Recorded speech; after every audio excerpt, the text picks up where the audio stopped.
Poliisi okuliwa abasajja baayo mu kifo kino kiddiridde okufuna amawulire nga waliwo abantu abadde bakuŋŋaanya embungi nga banywa omwenge ekikontana n'ebiragiro omukulembeze w'eggwanga bye yateekawo okwewala okusaasaana kw'obulwadde bwa ssennyiga korona. Wetutuukidde ku Best Hotel esangibwa Busega mu ggombolola y'Olubagano mu Kampala, abasirikale babadde beebunguludde dda ekifo kyonna nga tewali muntu yenna abadde akkirizibwa kuyingira munda wadde okufuluma. Kigambibwa abasirikale bazinzeeko ekifo kino ku ssaawa nga 2 mu kiro ekikeesezza olwaleero era baakutte abantu bonna abasangiddwa munda ne batwalibwa ku poliisi y'e Nateete ne Katwe.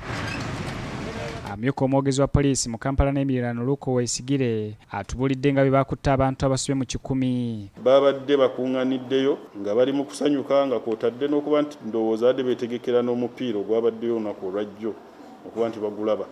So olwakutegedde ku bino poliisi yaffe wano ku Kampala y'emiriraano South yasobodde okugendayo nesobola okuba nti ebakwata ng'era baleeteddwa poliisi ez'enjawulo omuli Nateete ne Katwe.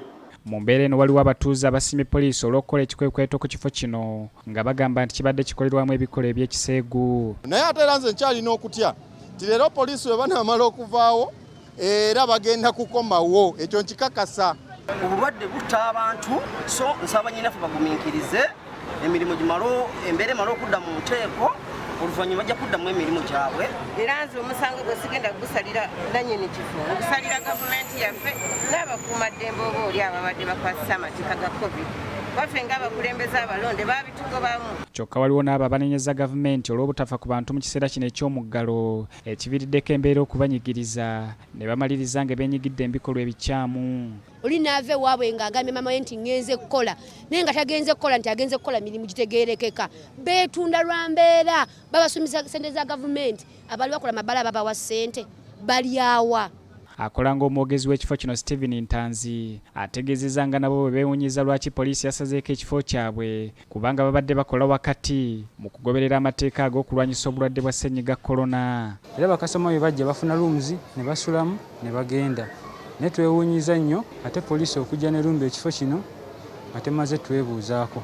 Poliisi etubuulidde nga baatandise okunoonyereza ku basirikale abaduumira ekitundu ky'e Nateete olw'okulagajjalira omulimu gwabwe ne baleka abantu okumenya ebiragiro ebyatekebwawo okulwanyisa ssennyiga korona. Era bagenda babuuza 4 n'akataano okulaba nti kubanga buli omupoliisi oba buli munnasecurity bwagayaalirira enkola oba okuweereza mu kitundu kiviirako ekirwadde kino okusigala nga weekiri n'omuggalo okweyongerayo.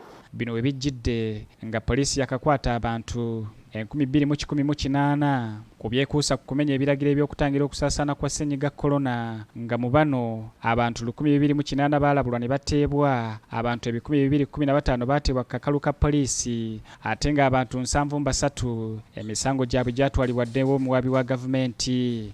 Era tusaba ng'abakuumaddembe nti bannayuganda tulina okulaba nga ku mulundi guno ate tetugayaalirira bulamu bwaffe tuleme okugenda mu weeve ey'okusatu. Mu bikwekweto ebirala poliisi byezzeekola emmotoka 113 ze zaakaboyebwa nga ku zino emmotoka 691 zaayobwa lisiiti ez'okusasula, emmotoka 366 zaasonyibwa era ne ziddizibwa bannyinizo so nga emmotoka 63 zikyali ku poliisi ez'enjawulo. Zubairi Luwalira, BBS Terefayina, Gambuze.